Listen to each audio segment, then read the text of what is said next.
मो पिला भल थिला आज को 10 वर्ष भर्ती है मोर पिला को इंजेक्शन देकी एंटी कर देइछन्ते। आशा एनएम दीदी नाई के मोर पिला को टीका देकी ए अवस्था कर देइछन्ते।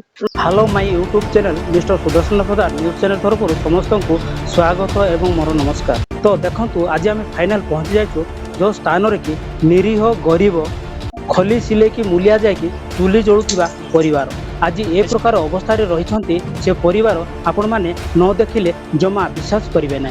ताहेले आसंतु को प्रकार भाव में जननी बेहेरा देह को प्रकार भाव में असुस्थ होती मृत्यु सहित संघर्ष करुँच आज्ञा सेटा आम बर्तमान आसंतु तांकर बापा माँ अच्छा से अधिक जानापी आसंतु पचारि बुझा आज्ञा। हाँ ता पूर्व 10 वर्षर नाबालिका 10 वर्षर ठिका नेबा द्वारा आज को 6 मास है मृत्यु सहित संघर्ष करुच्ची के भिजुआल उपरे नजर पकांतु।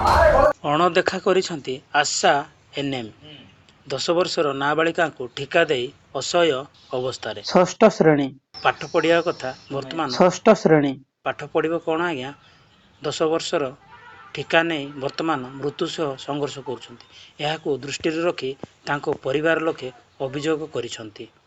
आशा एनएम एवं प्रशासन को अभियोग कले मध्य आज पर्यंत प्रशासन किसी जननी बेहरांकर किसी पदक्षेप न नैथिबार जଣା पड़िछि। एभली घटनाटी घटिथिबार जଣା पड़िछि कंधमाल जिला दारिंगीबाड़ी ब्लॉक सियांबारी ग्राम पंचायत कलन साही। आपनकर झियो एते दिन हला आपन बहुत जंत्रणा से मरण सहित संघर्ष करछि ए विषय कोन कहबे ना कोन है। मो नाम उत्पत्ति बेहरा आम गाँ सियांग वाली तापर मो झील को टीका देवा द्वारा सेंती है। तापर आशा को कहलु अंगनवाड़ी को कहलु मो झील सानिया स्कूल रे पाठ पढ़ुथिल पाठ पढ़िला समय 10 वर्ष होइथिला 10 वर्ष पिला मन को टीका देवा पाई आशा से मन को नहीं थिला कोठी नहीं थिला एनएम क्वार्टर को केतना पिला जाइथिले केनते जानि छथि कि नाही आज्ञा जानि नाही केतना पिला जाइथिले सेटा जानि नाही। तापर मो झील कहला आज हमको टीका देबे लमा कह की कहला सेठु आमे काम जाइथिलु। तापर पिला टीका नहीं कि आइला आसिक एटे घरे सोईची आमे कहलु कोन पाई सोईची कहला को नाइलो मा इंजेक्शन देला को आज स्कूल बेगी छुट्टी हैला कह की तांको को इंजेक्शन देई दे कि 12 रे छुट्टी कर देले। सेठु रोइला रोइला रोइला आ 10-15 दिन पर सेटा उठला माने टिके ये हैला टिके ये है कि बेसी बेसी बेसी बेसी हैला। सेठु ताकू नेलु दारिमबाड़ी नेलु दारिमबाड़ी रो नेलु बालीगुड़ा रो हमको कहले फुलबाणी जाओ को हम फुलबाणी जाएनु डायरेक्ट बरहमपुर गले बरहमपुर सेठु तांके कटक रेफर कर देले। तापर डॉक्टर जाक कहले जे ना आको कैंसर आडे गति कला तापर आको आमे करि पारिबुनु कहले सेठु आमे धर की आइलु आउ नेनु। आशा को एनएम को मास्टर मन को जणे कि भी तांके जणे भी देखिबा को आसिले नहीं। तापर पिला एते दुर्बल है कि भी परीक्षा दे गले मास्टर जाको भी पचारले नहीं पिला कोन हेछि कह के खाली तांके पिला जते बेले सीरियस हला सेते बेले तांके कहले जे पिला को कोन पाई छाडु न कह। तापर कोन कह तापर देखि कि टिके दियो कह कि मागला को भी देले नहीं मास्टर जाको पैसा आसीबो कह कि हमको मेडिकल रे मागिले ना मागिबा को हमरो जाय कि मागिला सिना देलेनी सेटा सेटा।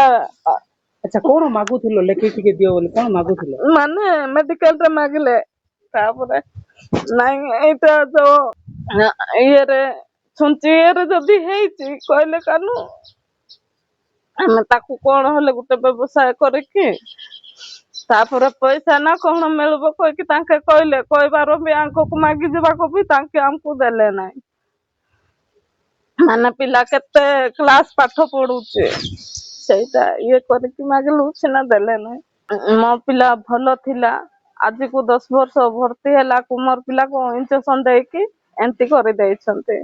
आशा एनएम दीदी नाई के मोर पिला को टीका देकी ए अवस्था कर देइछन्ते। मोर झियो मृत्यु सहित संघर्ष आज की काली मरिबो सेटा भी कहि हबो ना आपण तो निजे देखुछन्ती तार मुटु नाही खाऊ नाही पिउ नाही मो झियो भलो पाठ पढुथिला भलो मार्क रखिथिला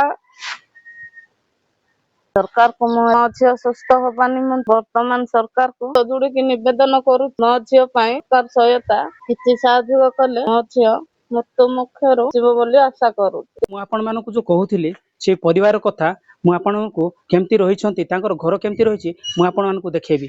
ତ ଦେଖିପାରୁଛନ୍ତି ତାଙ୍କର ଘରକାର ଭାବରେ ସେମାନେ ଚଳୁଛନ୍ତି ଏବଂ ତାଙ୍କ ଦେଖିପାରୁଛନ୍ତି କୋଉ ପ୍ରକାର ଭାବରେ ସେମାନେ ତାଙ୍କ ଝିଅ ପାଇଁ ସିଏ ଏପଟେ ସେପଟେ ହେଇ କାନ୍ଦୁଛନ୍ତି। କାନ୍ଦିଲେ ମଧ୍ୟ କିଏ ମଧ୍ୟ ତାଙ୍କର ସାହା ଭରସା ହଉନାହାନ୍ତି।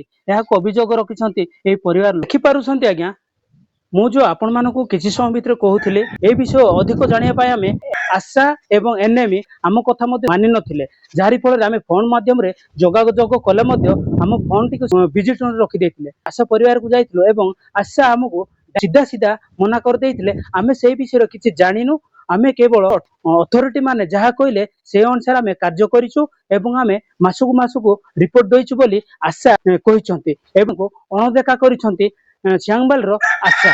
ତା ସହିତ ମାସ ଏନଏମ୍ କ୍ୱାର୍ଟର ତାଳା ପଡିକି ରହିଛି ଏବଂ ଖୋଲା ହଉନି। ଟାଇମ ହେଇଥିଲେ ମଧ୍ୟ ଟାଇମ ଅନୁସାରେ ଏନଏମ୍ କ୍ୱାର୍ଟର ମଧ୍ୟ ଖୋଲା ହଉନି, ଯାହାରି ଫଳରେ ଆମେ ଏନଏମ୍କୁ ଏବଂ ଆଶାଙ୍କୁ ମଧ୍ୟ ଯୋଗାଯୋଗ କରିପାରିନଥିଲୁ ଆଶା ପାଖକୁ।